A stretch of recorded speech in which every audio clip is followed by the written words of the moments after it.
All right, guys, what's up, and welcome back to the Musky Therapy Podcast. I am here with co-host Mike Richardson, the Iceman, the legend.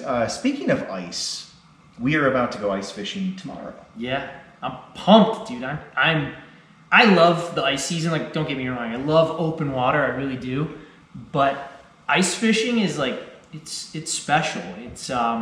It's such a unique time of year because it's quiet. There's really not a lot of folks in the North Woods. I mean, it's a time of reflection. Oh yeah. But definitely. You also, and the funny thing is, because I tell Stephanie this all the time, like, oh, it's the off season, and she always goes, you know, you're gonna want to fish every weekend. I'm like, no, but it's so true. You can't stop hunting. No, we don't put in the same type of hours during the winter as we do in the summertime. Because absolutely not. We are working full time. Like, we go hard on weekends, and we put in some serious time when we can, but we don't have 2 or 3 months to just go. Yeah, we can't go every single day. But again, ice fishing is a special time of year. It's such a it's kind of a way to let the body vent. Love teaching, but it's such a good way to get away from kind of the stresses and the pressures of everyday life, and kind of like get out there and you're back on the water. It's just a different type. Yeah, and I experience. Find that we actually harvest more fish during the hard water season, Absolutely. Which is cool. Like, because we get so much into the hunt in the summer, and we are primarily muskie fishing, and so we're not about harvesting muskies. But in the winter time, it's like crappies and pike and walleyes. Yeah, and mentally, the thought of a fish fry in the winter is like really therapeutic. I feel like in the summer, like, we don't have time for fish fries because we come in, we put the boat in the garage, charge the batteries, go to bed, wake up, and we're moving. Like, ice fishing, it's dark at 4:30. Yeah, we've got time to put the gear away and do this and that, and then it's like, well, I guess a little fish fry or whatever. So what's the goal for tomorrow? What do you want to do? Well, I know we talked a little bit on the drive up about really trying to dial in a panfish bite. That's something we have not yet done. Yeah, because last time we hit it hard on the pike, and we did really, really well. Yeah, and it was a blast. It was a lot of fun. Bullheads. We did get one nighttime bullheads. Trophy bullhead. That was a big bullhead. But tomorrow, though, I really like this the hunt for big crappies tomorrow. Yeah, bluegills included as well. Perch, yes, anything that bites, but panfish, name of the game. Yeah, and in that I would say in water between 16 and 24 feet. It's just it's such a fun game. That's what I think we're going to be dealing with tomorrow. I think and guys, tomorrow we're going to be going to in the morning part of our hunt. I think we're going to go to one of our tried and true crappie spots, no doubt about that. In the afternoon, we've got kind of a bonus lake that we haven't really focused on for crappies, which I'm really excited to do. And the neat thing about this bonus lake in the afternoon is it's got the little asterisk there, possible muskies. Yes, because we're gonna be setting our tip ups in the morning, even though we're crappie fishing. Hoping for a muskie, but probably gonna catch some pike or something like that. Mm-hmm. But in the afternoon, we're going to a lake that has a little bit higher population of muskies, and I think that's really neat. Yeah, no, for sure. That's gonna be fun. I think anytime we have a flag flying out there, it's like we got to have a camera rolling, because the likelihood of a muskie is pretty strong out there. Mm-hmm. And like we said, big walleye potential. Absolutely. Panfish potential. It's pretty diverse. And I think, too, the nice thing about, a couple of things going into tomorrow as far as the ice hunt, wrap this up just a touch, is we're on the full moon period, which is nice. We have a 9 a.m. Moon sets or moon down for the day, and temps after we've had some crazy weather. I mean, I don't know where you folks are listening from. Hopefully everybody's been safe with the goofiness throughout the Midwest right now. But I mean, up north here in the Three Lakes area of Wisconsin, we have trees down everywhere, and now it's cracking after that warm spell. We had all that wind last week, and It's going to be reasonable tomorrow. I mean, I think we're going to have a high of 25, which is fishable. Yeah, mid 20s, overcast. I think the conditions are actually really favorable. Yeah, or at least looking so. It should be nice. Overcast is going to be really good with moon down. We should be in a good place to hammer some fish. Yeah, for sure. I'm pumped. We had a couple really cool topics that Mike and I are pretty psyched to talk about tonight. First topic is the mental state of musky fishing. It doesn't get talked about as much. I think if you look at the, holistically, musky fishing, what are our big topics we discuss? I mean, like, there's baits. Bait selection. Boats. Tactics. Yeah. Gear. I mean, people get like, we're nuts about our gear. Our right. rods, our reels, our, line. And these are good things to be obsessed about, For sure, right? yeah. So we have spent a lot of time obsessing about those things. We spent a lot of time talking about big fish. We spent a lot of time on social media, obsessing over other people's fish. And I think that one of the things that really, I mean, if you look at all these things that encompasses musky fishing, we don't spend a lot of time talking about the mental state of successful musky fishing. It is often what that looks like, right? Yeah. Because musky fishing is, again, we really should be calling it musky hunting.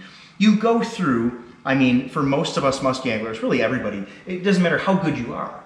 You go through these long periods of time over the course of an actual musky hunt, which, whether it's, 8 hours or 10 hours, 12 hours, 14 hours, whatever that is, or, we're talking over a week-long hunt, maybe it's Minnesota or northern Wisconsin, maybe you're on your Canadian trip. You go through long periods of time of difficulty when the muskies either aren't biting or you're losing them or they're nipping and again, having the right mental framework to deal with this, to be successful, again, we don't talk about this at all. Right. It's really an important thing. So where do we begin? I mean, what does it mean to you? The topic here, mental state of musky fishing. What comes to your mind, Mike, when you think of your mental state? I think we have to consider the fact that we are hunting apex predators, right? Like, there are only so many muskies per acre of water, and then even so, a lot of them are going to be in negative or neutral moods and are just not going to be interested in whatever bait you're throwing. And so you have to know that going into it. Like, you have to know that this is an apex predator, right? There are only so many of them, and even if it's a body of water that has a lot of them, they are still muskies, and they're not easy fish to catch. And so just kind of preparing yourself for that. I don't know. Let me kind of run off that just for a second, because when guiding, I've kind of like, a lot of times folks ask, well, how many muskies are in this lake? And it's a really good question. Now, there's not, always, well, I suppose our fisheries biologist, Jordan Weeks, and folks would probably be able to tell us a pretty accurate number. But, a lot of times I'll say the highest density that I could ever imagine might be a half, 0.5 muskies per fishable acre of water, like for adults, adult muskies. So on a typical, like, let's say 400 acre lake, you might have like 150 maybe adult muskies on this lake. And like, I'm out there with folks and you're looking around this, a 400 acre lake, and you're like, oh my gosh, well, there's 150 muskies in this lake that I even have access to that are of age that I could possibly hunt for.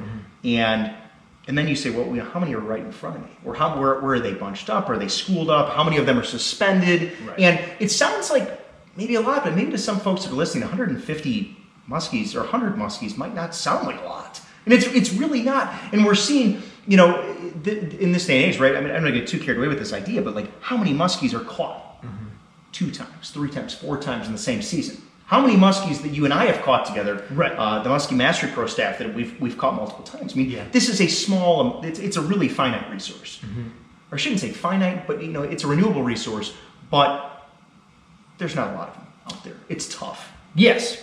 It's tough. We're hunting for something that there are very few of. Right. Why is it easy to catch pike? Well, there's a lot more pike, or there's a lot more walleyes, there's a lot more panfish. There's just not a lot of muskies out there. It's difficult. Well, like you said, you have to adjust your mindset accordingly. You're looking for something, and obviously even that idea of like 100 some muskies in a given 400-acre lake, that's probably an overestimate perhaps of adult muskies. Probably, you know. Yeah, so, very well could be. Yeah, I think when I go out muskie hunting, I think a lot of things. One of the things I think of a lot, and I forget, I think maybe Joe Bucher said this to me. I'm thinking of two things right now. I think Joe once told me, if you caught one legal muskie per day, every day, you would be the single best muskie angler alive. Yeah. Like if you caught a 40-inch muskie, well, really back in the day, I think when Joe probably told me this, like the size limit here in northern Wisconsin was 34 inches. If you caught one 34-incher a day every single day, you'd be the best muskie angler that lived. Nobody catches one a day. So when I go out on a hunt, my thought is I just want one shot. I want one chance. If I could get one strike, and if I could catch one muskie, I will be so happy. And it's actually amazing when you think about it. Like, how good does it feel if you come off the water with just a 30-incher? You catch a muskie, you smell the smell. You get slimed. You go through the process of unhooking and netting and taking a photo and like whatever. I mean, it's therapy. It's muskie therapy. It's literally therapeutic.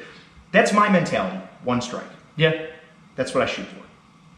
No, I 100% agree with you. And I think not everyone is like prepared for that. Some people, maybe less experienced muskie anglers, think that like the pros go out and they just catch multiple muskies every single time. And it's not the case. Like everybody has their great days of like you catch 3 or 4 or 5 muskies. Like we have had those days before. But we've also had lots and lots of days where we caught 0 muskies, and we're okay with admitting that, because that is part of the sport, is like you go and you blank out a lot of the time. Yeah. And we really talked about that a lot on the first episode of the Muskie Therapy podcast. I mean, we talked about 2021 as a season. We're like, wow, it was a grind. We had so many days that were just tough. Yeah. And I think the tough thing, we're gonna hit we're going to hit a lot of points here with regard to muskie mental toughness. But I think we're talking about these long stretches of time, like you said, where you're not seeing fish. Right. You're trying different things.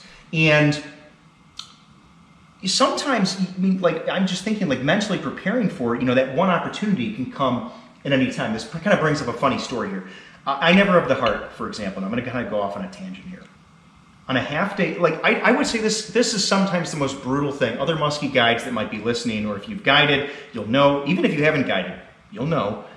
On a half day muskie hunt, when I've got like 5 hours with some folks, one of the most challenging things is this scenario. Conditions are here. I'll set the scene. Conditions are tough. I mean, like, let's just say the worst environmental conditions. We have like some goofy, terrible bluebird cold front. Bluebird. It's awful. And I mean, this is like, and this is, and I've seen this, and it's tough because, and especially when you've got somebody that's like, that's new to the game, and the moment, the strike, the big opportunity, it's right away. It's within the first 20 minutes of our trip, and if it doesn't work out, now if it does work out, we're like, I'm going nuts. Yeah. And the client has no idea. Internally, I'm thinking, that was it. But if it doesn't happen, internally I'm thinking, that was it, and that's probably it. You're not always right, and you can't like pigeonhole yourself to be in that kind of mindset, because you really truly don't know in muskie fishing. But the tough thing is, I guess where I'm going with this whole thing is, you have to be prepared at any point of the trip. Yeah. For the one, and you don't know if you get maybe just one. Right. Sometimes you get 0. Yeah. Sometimes all you do is get follows. You can get like 15 follows and not even one strike. So there's such a gamut of like emotions here. I know I kind of went off on a tangent there. We had to kind of come back to what we were talking about here, the mental state. How do you work through the hard periods? Let me ask you that, Mike. How do you personally work through hard periods of muskie fishing? Let's define really quick. So, Mike, I'm going to define for you hard period of muskie fishing. I'm going to define here. I'm going to say you and I are out muskie fishing, and we start at 6 a.m.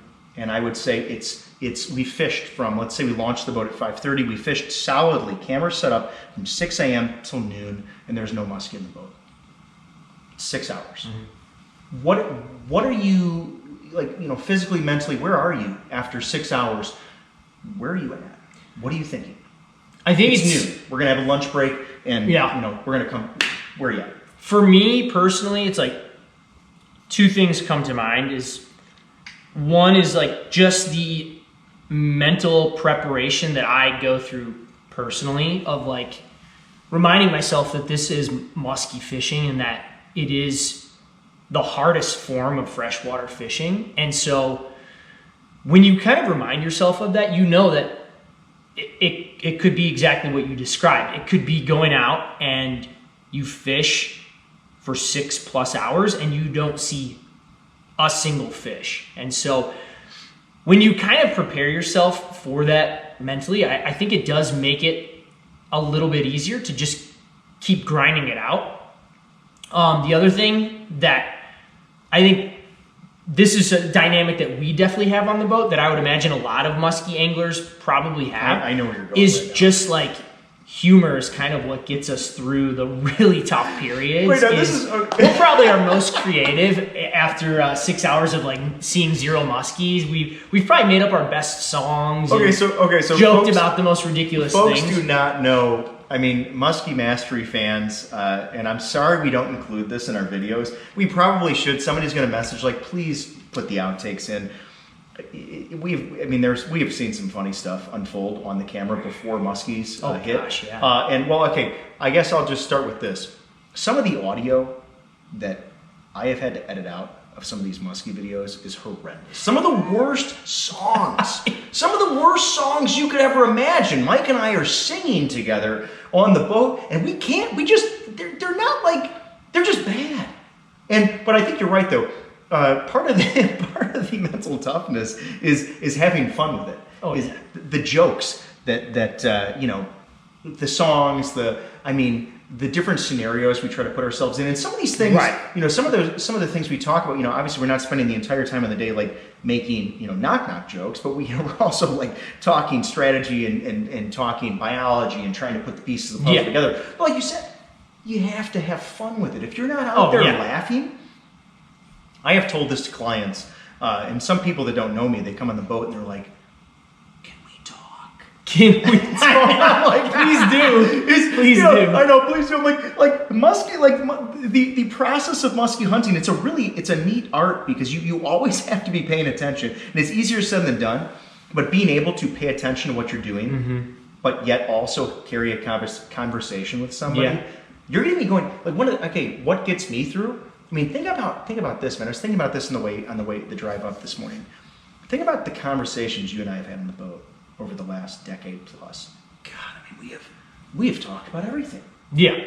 The Musky boat is a place. It is a sanctuary. I'm just going to use that exact same word. It is a sanctuary for discussing life, and I think that's one of the. I think that is one of the things that has helped us through our most difficult times outside of the humor. I think I'm just going to say is discussing life. I mean, gosh, whether it's our work, our personal lives, our dating lives, our families, our, you know, whatever it is, finance, the world. I mean, we're living through a pandemic right now. I mean, it'd be hilarious. Like how many times we talk about COVID and Muskie's having COVID and like, you know, COVID this and COVID that and like COVID. I mean, I have no idea what I just did there, but that was But you have to have fun with it. And I think that's a huge part of staying in the game. Oh yeah, yeah. If you're not having fun, what's the point?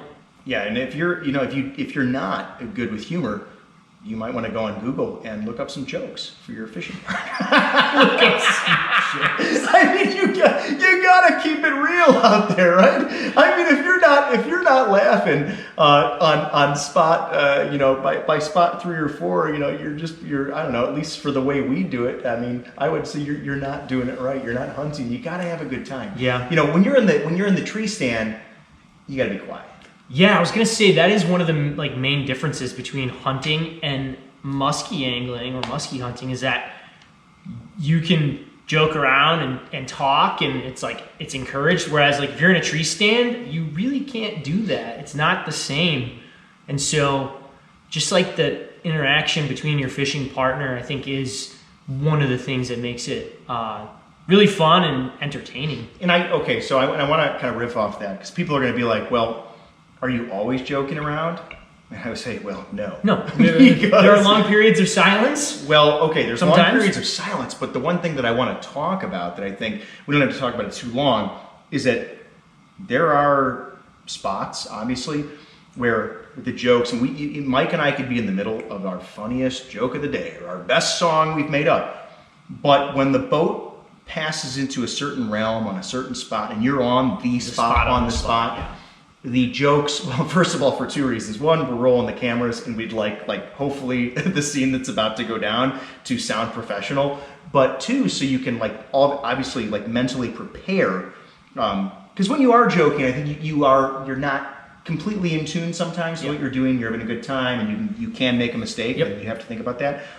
When you do have to know, I guess it is good to know. Some people don't know, but if you're fortunate enough to know when you're coming into a good spot, to know that it's a good spot, the jokes kind of quiet down. And that's something that's important to kind of hit on. We do have a good time, but there are times where you are more serious than others. Yeah, you know when to focus. And that's really something important. One thing we've got down here, and we'll probably go back to the mental thing, is the physical part of musky fishing. I mean, there's no doubt that we have the gear now. I mean, it's 2021. It's going to 2022. We've got the best musky fishing gear that has ever existed. Obviously, I mean, the technology is such that if you're 75 or 80 plus years old, you can still if you're in relatively good shape, stay in the game with somebody that's 20 years old. We've got the technology available to keep multiple different generations in the musky game. But still, that said, though, if you're going to put in some time on the water, you have to be in reasonable physical shape. If you're casting. I mean, if you're trolling, that's another story. But if you're casting, you have to stay in reasonable, in good shape. We could probably do a whole podcast on this, and if you want that, we can do it. But Mike, let me pick your brain. What do you do peak season, as far as mental toughness in musky fishing? We're talking about the mental state of musky fishing. Part of that is the physical side. What do you do to kind of keep yourself physically in the game prior to musky season? Maybe let's start there. Yeah, I mean, I would say I try to remain religious about doing push-ups. I try to do a minimum 100 push-ups a day. Dude, yes. Broken up into sets of anywhere between 20 and 40 push-ups per set. But minimum of 100. And then one of the things I experience, and I'm sure a lot of people experience, is just the tightness in the upper back and the shoulders just from the casting. And it's to finish a day of 12 or 14 hours of musky fishing and then just put in a stretch. You take a lot of naps on the 10 or 15 minute, not a lot of naps, some naps, but a 10 or 15 minute stretch, it goes a long way, man. It really does, because I get knots. I was only joking about that, although Mike does take a nap or two. Sometimes I feel like when you are laying down and I make fun of you for taking naps, you're really stretching your back out. You're literally a lot of times really stretching yourself. When we're going from spot to spot, yes. Yeah, and when we're doing this for 14 plus days straight, I mean, let's be real, the body, it takes a sincere toll on the body physically. Yeah. I mean, it's a lot. I'm a huge proponent. I will also agree with Mike. Push-ups are so good. They're good for your core. Mm-hmm. They're good for your back. They're good for your shoulders, your chest, your arms. I mean, everything. I mean, even probably your quads. I mean, push-ups are probably, you go to menshealth.com or, I don't know, womenshealth.com. I don't know what websites are out there, but I mean, push-ups are probably one of the best exercises that you and I consistently do. We do them in the morning just to stretch. Yeah. Make sure that our frame is kind of, ready to go for the day. The other thing that I've done, and this is kind of funny, but back in the day, I used to take dumbbells, and I used to obviously, if you're listening to this, you aren't seeing this, but I used to rest my forearm on my quad or my knee and do just kind of wrist curls to build my forearms up, just to have for palming the reel and movements with the rod for jerk baits and glide baits and hook sets. I used to work my forearms. I don't do it as much as I used to do when I was younger. I probably should, but that's something I used to do as far as that. I also run a lot. Maybe not running a lot. By the way, if you don't know this, Mike was a Division I college runner. So I say I ran a lot. Mike, like, kind of professionally ran a lot. I think not professionally. No. Well, D1 athlete. I mean, nowadays, come on, competitive amateur. Division I athletes. It's semi-professional these days. Competitive. It's very competitive, but yeah, but like keeping yourself like cardiovascular health, right? Like all these things. If you really want to, even looking at this next musky season to come, if you want to take this to the next level, if you want to improve, I think your mental state. Right. I think we can tie this physical part back to the mental part. If you want to improve your mental state in your musky fishing game, take care of yourself physically. Mm-hmm. Take care of yourself physically. So here's another thing. The Musky Therapy Podcast is brought to you by Joe Bucher Outdoors, #1 in big game fish products, and by Recon Boats, made by craftsmen, built for fishermen. Talk about the physical sides of things, because folks that watch our show don't know this. What do we eat during the day? What do we eat at night? I mean, if you think we're coming in and eating cheese curds and burgers, we used to. Yeah, there were times where we did. We cleaned that up. I know, we cleaned it up because I would say that was one of the big improvements of our 2021 season. Was we ate healthier than we had ever eaten in the past. Yeah, absolutely. And I noticed this, and I'm sure you do too. Is like when you eat clean, you have so much more energy to keep going. Oh, it's unbelievable. And yeah, it's a change that we made. And how about last hydrating? Season, and we'll continue to make. And hydration, man, because it's so easy to ignore. We've drinking water majorly, man. We used to be so bad. And you've got to stay hydrated because last season was a lot of warm days, sunny days, 80 plus degrees, and you're losing fluids, you're sweating, even if it's not a ton all at once. Over the course of 16 hours, you are losing fluids. And so you have got to keep yourself hydrated, not only just to keep, fishing, but just for your own personal health. I think it's important. Absolutely. Okay, so I'm gonna kind of transition within this topic before we move on. There's a couple things I want to talk about.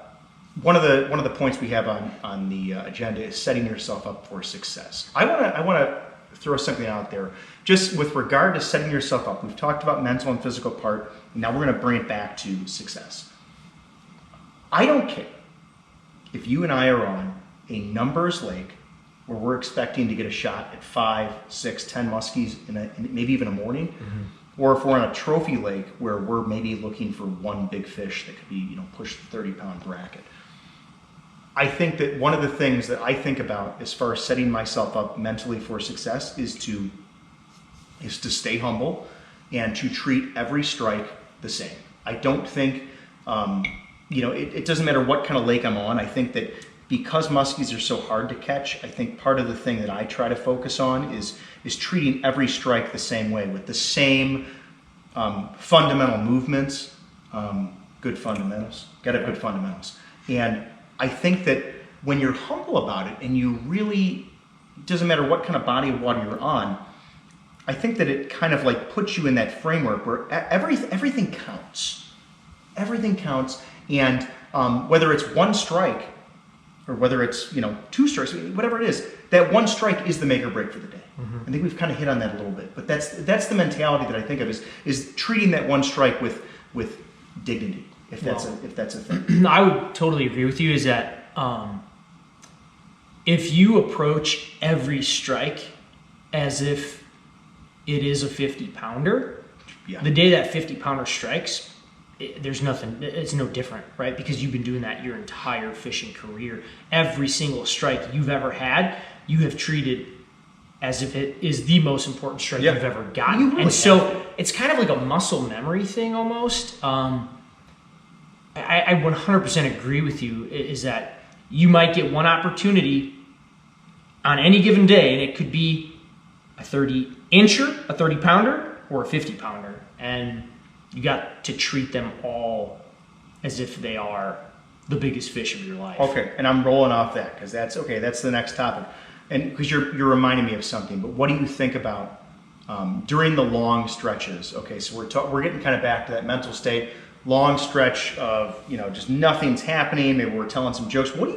What is one of the things? I mean, I guess I'll share maybe what I think about when I'm musky fishing. You kind of started to hit on that with this 50-pounder thing. One of the things that like drives me when it comes to the sport, when it comes to the difficulty of it, is that any given day, and this is, I don't know when this becomes solidified in your mind, what experience it is, if it's competitive sports, whatever it is, I'll get back to the point here, that any given day you launch the boat, you could have an opportunity at the fish of a lifetime.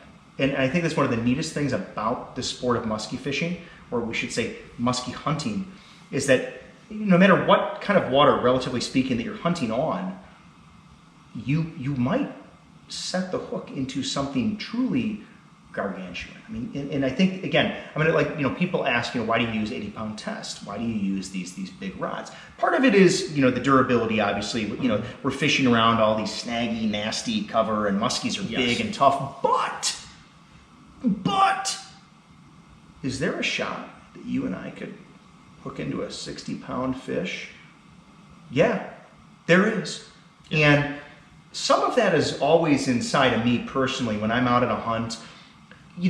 Some of it's kind of like you're kind of a kid again sometimes. It makes me feel giddy. It makes me feel nervous. I guess I should really say, like, there's a certain nervousness that comes, especially on certain spots, on certain bodies of water. And that's a lot of times what keeps me going. Is I actually, I don't know if I say personify might not be the right word. English majors out there could correct me.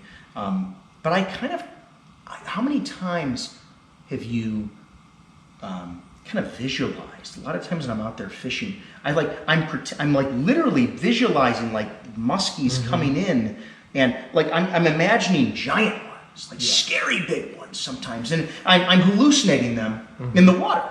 And you think, like, is this fish here? And like I really do think there. So that's where my head's at sometimes. Yeah. During these long periods, I'm thinking about, like, I'm kind of hallucinating giants, because it's possible. It's always possible. Oh yeah, for sure.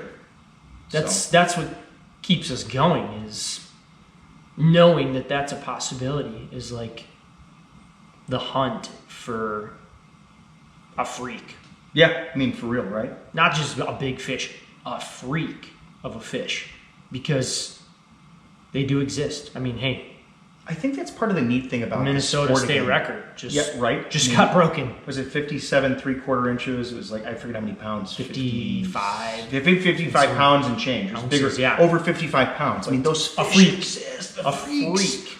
And I mean, if you catch a 50 or 51, there's always a bigger one. We can talk to our fisheries biologist, Jordan Weeks. I guarantee you there's always a bigger one. And is that fish going to eat today? If you're sitting on the couch, you're never going to know. If you're sleeping in, you're never going to know. Yeah. That's tough to do after your night fishing. You can't always get up right away. But you got to be putting the time in. Otherwise, you're never going to have a chance at that critter. Right. You're never going to have a chance. Okay, next topic. We're going to talk here about raising the bar, which I think, again, is really important. We're looking, kind of toward the next season. Michael Richardson, what does raising the bar mean to you? How do you, like, between seasons or even during a season, how do you raise the bar? Like, do you raise the bar? Let me preface this. Are we talking about raising the bar on a given day? Are we talking raising the bar on a trip? Are we talking raising the bar on the year? Do we want to differentiate this? Where do you want to go with this? I think of it collectively, like, how do we raise the bar on a season, right? Like, and I think you can break it down into smaller components of, like, we're going to raise the bar for any given day or any given week, but I do think that it is like this continuous process of trying to go harder than we went the season before. And I think that's like both of us, we have this like competitiveness. What does go harder mean? Because that's okay. We use that. I know you have an answer to this, but I'm gonna like, for our listeners, we say this all the time. go harder, go stronger, go bigger. What do you mean by that? What does go harder mean to you when it comes to muskie? I think it's a combination of fishing more hours, but also trying to maximize those hours and fish them as effectively as possible.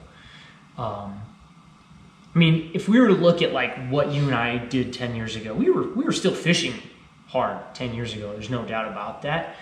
But if you were to compare like 10 years ago to now, I think we spend more hours on the water. I think we're more effective with those hours. It's just this intense desire to always like do what we're doing, but to do it better than we did it in the past. Like, okay, so I want to run off that. You know, this effectiveness, spending more effective time on the water than ever before. To me, you kind of brought this idea in because I think raising the bar. Part of raising the bar to me when it comes to effectiveness is I think of like buttoning myself up. I don't want to say tighter and tighter and tighter, but like again, it really does actually come down to fundamentals. I think that, and these are things because I just did a muskie seminar for a big Muskies Inc. club recently, and we did the old class. I did the old classic thing like raise your hand if you caught a muskie in the figure 8.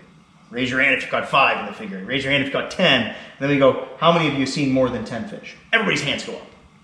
So everybody saw more than 10 muskies, but very few people caught 10 muskies. Yeah. So fundamentally, probably figure 8s are lacking. And where are we lacking? Where are our areas, fundamental areas like figure 8s, boat control, retrieves, like the things that can be so overlooked. Yeah. And I think like you're talking about raising the bar, I really think it is refining these things. It comes with time. You can't take the experience of Bucher and take his figure 8 and just say, yep, I'm gonna just emulate that right on the spot. Right. You can't do that. No. That comes with 30, 40, 50 years of muskie fishing experience. Literally catching thousands of fish. Yeah, I mean, this is muscle memory. This is experience all combined into this procedure. But I guess where I'm going with this, when I think, one of the things I think about in raising the bar is really improving fundamentals. And I don't think, and I'm going to challenge viewers out there, I challenge myself, I challenge you, I challenge everybody on this. I don't think you cannot become complacent with the basics. I think if you think you're so good at the basics, you're going to miss out. And I say that to myself. I think if you think you're so good that you can't improve on basic things, then you're not going to improve. And because at the end of the day, when a muskie comes into the figure 8, you're only as good as your figure 8. You could have done all the preparation. You could have put yourself on the best spot in the world, the best body of water in the world, but you're only as good as your physical movements. And I think that when it comes down to it, it really is that, that basic almost, in a sense. And you can take raising the bar like you said, but I thought I wanted to kind of hone in on that. Your effectiveness. That's what I think about. I'm thinking about effectiveness. I'm thinking about the little things that make the big difference. Right. There's only so many hours in the day, right? I mean, at some point, it's just about how can you make the most of that limited amount of time, and you can only catch more fish by getting better at what you do and refining the smallest little things. Okay, I'm gonna go off this even further. Okay, so raising the bar. What is raising the bar? How do you spend more time in the water? We talked about this.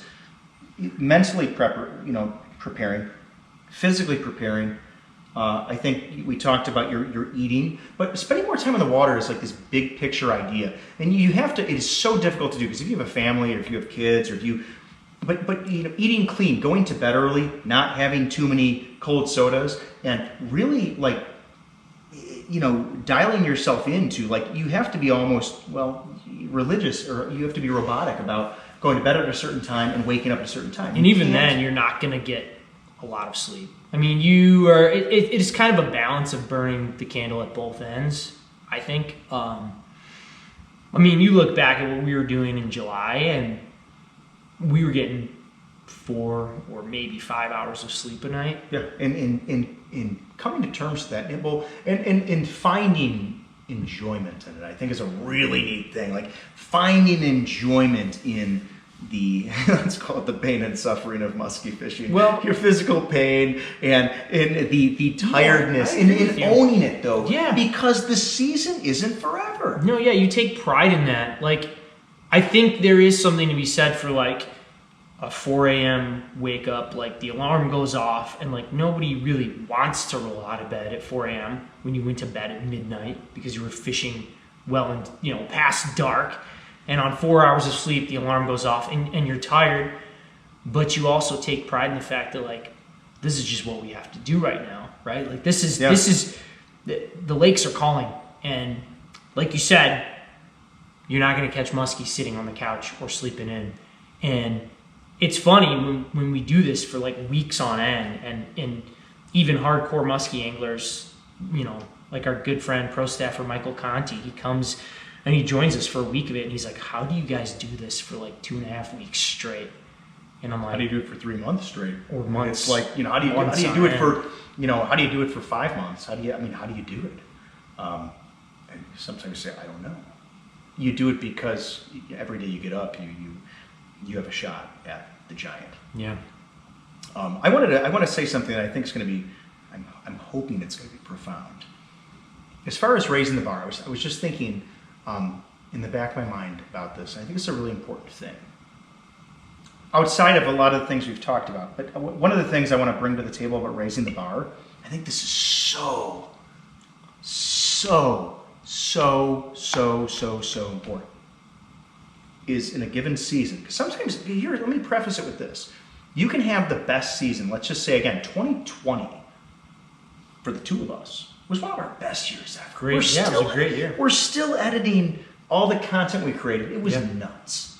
Big fish, but a lot of fish. Yeah. And so you say, how can you raise the bar? Mm-hmm. How can you raise the bar? But we did. We did in 2021. It wasn't easy, but we did. And I arguably, I don't think we can argue we didn't raise the bar. How do you do it? There's a lot of things that go into it. One of the things that I think that folks need to keep in mind, I try to remind myself of this, and I think I've tried to remind myself about this idea more than ever. And this is going to sound so dumb and so simple, and you're not going to think this is about raising the bar, but I think this is really important. It doesn't sound very important. It's called keeping an open mind. That's it. Why is that important to raising the bar? As a season unfolds, it is unique and different from the season previously. And it is unique and different from the season before that. If you don't keep an open mind and you keep yourself rooted into what worked last year, you're going to miss maybe an entire season of success. You could lose everything if you stay sedentary, if you don't change anything. In contrast, if you keep an open mind and you let the season speak to you, if you let it unfold and you allow yourself to be malleable, you allow yourself to be changed by the season, to let the ecosystem guide your hunting, you will open yourself up to a new realm of success by keeping just that simple idea of an open mind. You must really listen to the environment. If you don't do that, and what I mean by that is, again, like, you know, if something turns on, if there's some bite and you start exploring that bite and you start like looking into it, you may have the best year you ever had. You may catch the biggest fish you've ever caught. If you do the same thing you've always, like a Tom Gelb quote, if you do the same thing you've always done, you will get what you've always got. So I think keeping an open mind as the season unfolds is so critical to raising the bar. And it's so stupidly simple. Yeah. But it's really tough to overcome the comfort of what you know. You know what I mean? Like, you know, you and I have our spots. We know them. You and I could rattle off a couple of our classic spots we love. They're comfort spots. We can go there. But when they're not working, when the whole thing ain't working, what do you do? Right. It's easy to be tempted into reinventing the wheel, but at the same time, I think what you said was profound. Is that you've got to be open-minded. You've got to be willing to try different things, because if you don't, you might be missing out on something huge. And I think in a lot of ways it's probably something that's very much untapped, right? It's not something a lot of people are doing, and it can be a huge difference maker. And I think we've kind of come across some of those things in the last several seasons, and we've touched on some of those, and I agree with you that if you become married to one technique, one idea, you're probably limiting yourself. Absolutely, you are, right? And the other point we had here are, what are your limits? I think that's an important thing to think about when when we talk about raising the bar. What are your limits? I want to bring this to the table. Is what are your constraints? What are your now? This could be physical constraints.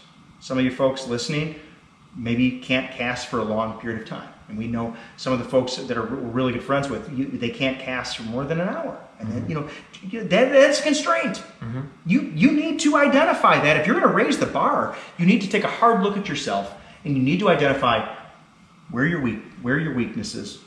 Are some of these weaknesses just innate? Like, is this part of who you are right now as a person? Is this part of your musky game? Like, is this a part of who you are? Or are these things you can work on, or are they not? Like, where are you limited? Mm-hmm. And how does that go into your game plan? That's something I think that's important. As far as raising the bar, you've got to take a hard look at yourself in the mirror and say, what am I good at? How can I use that to accomplish the goal? As a runner, you worked with a team of athletes, right? What was your specialty? In distance running? Yeah, distance running. Yeah. Some people aren't distance runners, they're sprinters. Right. And I think that knowing that is really important, because you can then apply yourself to raising the bar. Mm-hmm. Now, what's raising the bar? I think that's what is raising the bar? Yeah, I think that's something What's raising the bar to you? Well, 2022. What's raising the bar to you, Michael Richardson, on the spot? What is raising the bar for you next year? I would say it's kind of what I talked about. It's putting in more hours on quality water and fishing it as effectively as we possibly can. So you're willing to sacrifice strikes and numbers of muskies? Oh yeah, definitely. I mean, you've mentally prepared now for that. Oh, I've got an entire. We're in the off season now. We're in the hard water season. I think we've got months to prepare ourselves for that mentally, or at least that's kind of what I'm preparing myself for. Is really hunting some true trophies, true giants. I will sacrifice numbers for big fish. Dude, I think I'm on the same wavelength as you. I think we've grown together in this. I love catching any size muskie. I think folks that watch the channel know how excited. I probably get more excited than a lot of folks with any size muskie. They're just so fun. Mm-hmm. But raising the bar for me too would be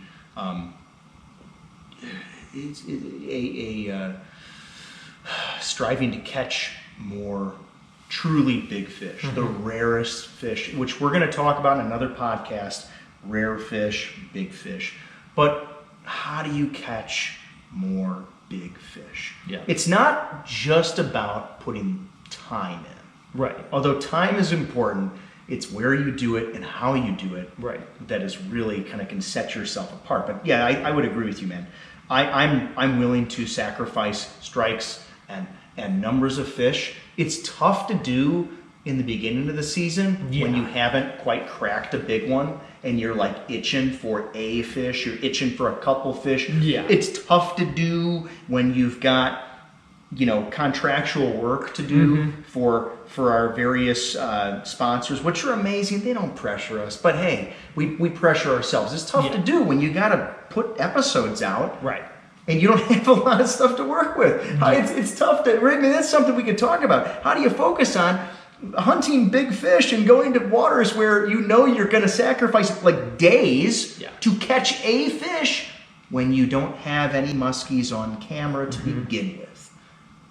That's a tough one. Yeah. You have to have like a surreal confidence that in your game plan, otherwise you are going to crumble and you can have a mental breakdown. Yeah. You can have a mental breakdown. We talked about this in the first podcast when you and I had a number of conversations this past season of like, should we keep knocking on this door? No one answered. Is anybody home? Keep knocking, you know? Yeah, I think sometimes like the time you put in June oftentimes pays dividends in July, August, September, October. Like, you might not be crushing them in June, right? But like the things that you're learning are going to pay off. And I think that's another important thing to consider as the season progresses. Because, you know, a lot of times in June, water temps are still on the cold side and the fish are not super active. And June can be a struggle. So much to it can be a struggle so much by lake to lake to lake. I think one of the other things that I want to bring to this conversation on raising the bar, I think is really important. And I've in recent years I have spent a lot of time thinking about this because I get caught up about this. I have a nervous anticipation as a season kind of comes into sight on almost like as if it's almost this nervousness of how could I ever top last season. And it's almost like, how could I do that again? And because it's such a, you look at like the whole thing, it's a big work of art. It's a big thing. And it can be very intimidating to go into a season, at least for me, and you can be intimidated by what you did before. After it's all said. But so here's what I want to say, and I've worked myself into this, is you have to truly come to terms with the idea that a season is unique. That every single season, the given year you're fishing is unique, and it is going to be what it's going to be. And you have to accept it. You have to accept it as unique.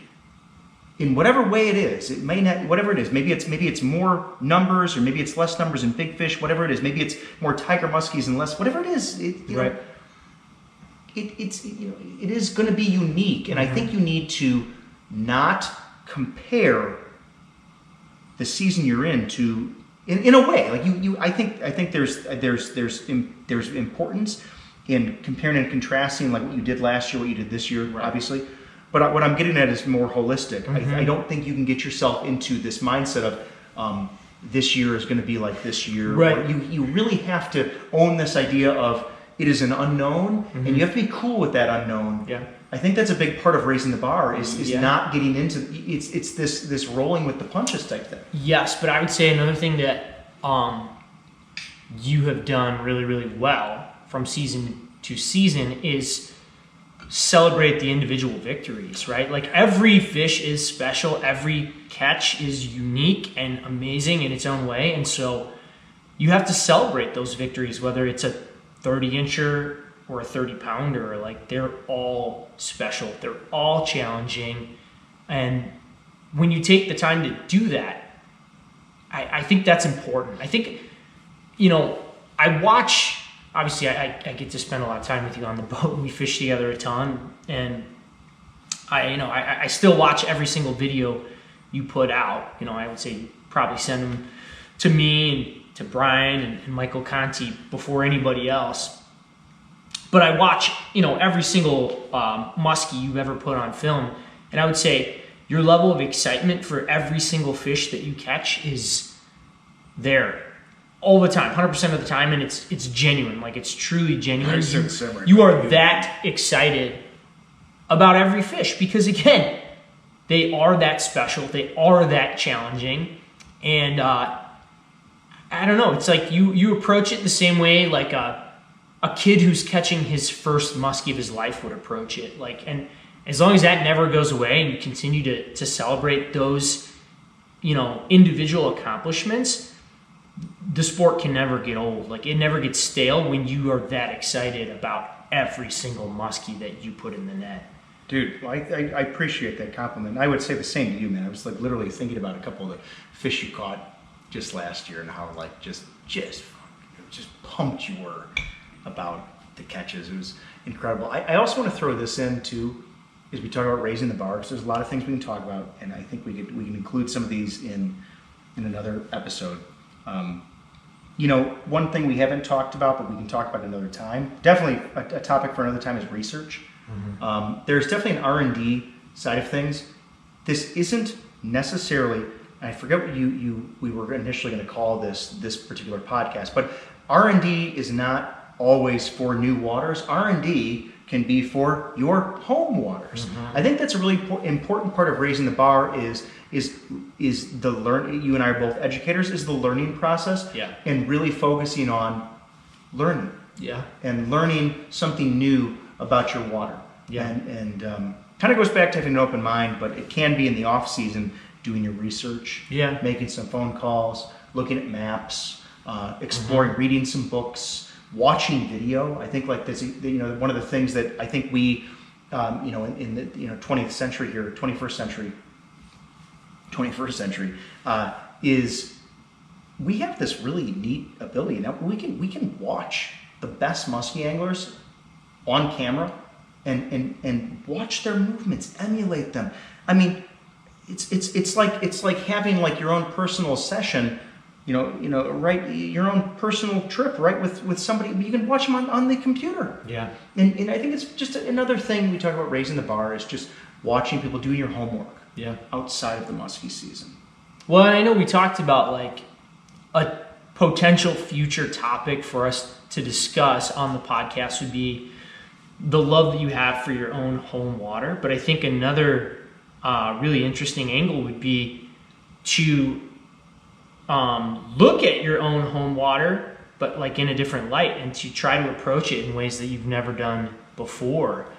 And this mindset that like research is not just for new water, it's not just for scouting, it could be for water that you have been fishing your entire life, and just to try to see it in a different light. I think that would be a really interesting topic to explore some more.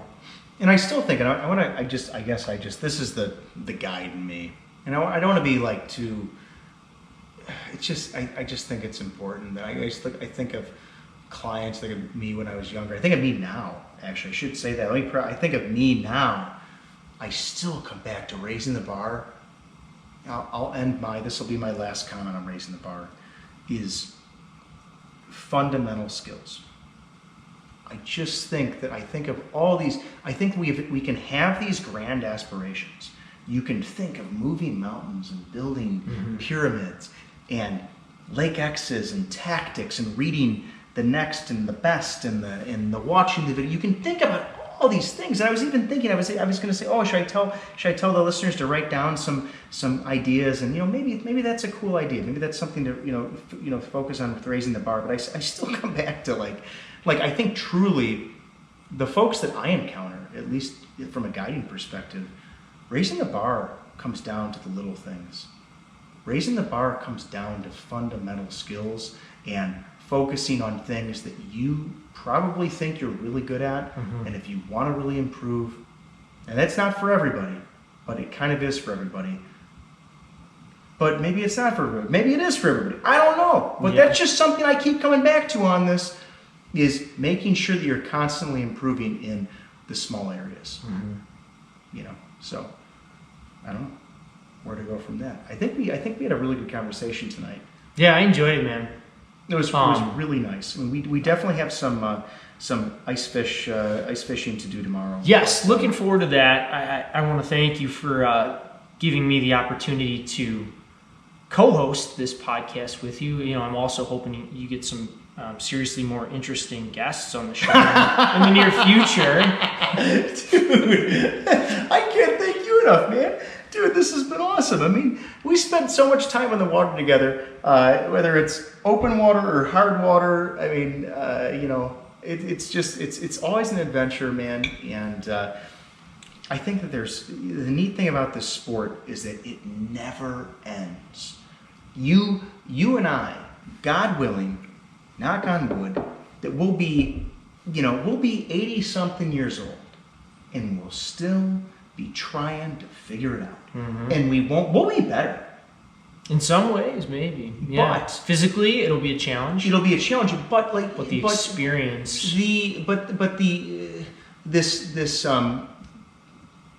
The big picture task of getting better at hunting an animal. Mm-hmm. Hunting is something that you will forever be working on, mm-hmm. to be a better hunter.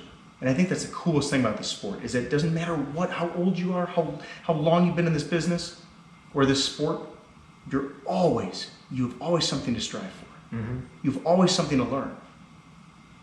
It's really a neat thing. So with that, folks, we cannot thank you enough for sitting down and joining us for this therapy session. It is musky therapy after all. This does keep us sane in both during the off season and during the season. Mike and I and the pro staff are really looking forward to the podcast and the episodes to come. We're gonna see how things unfold. Hopefully you stick with us. Please stick with us on the journey. It's gonna get better. Could get worse. We don't know. We'll see. We'll see. The jokes could get really good. The jokes could get awful.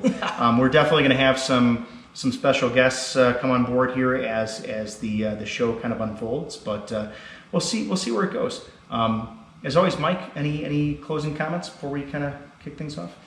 No, man, it's been fun for sure. I think I would hope that this is therapy not only for the listeners but for you and I. You know? It is.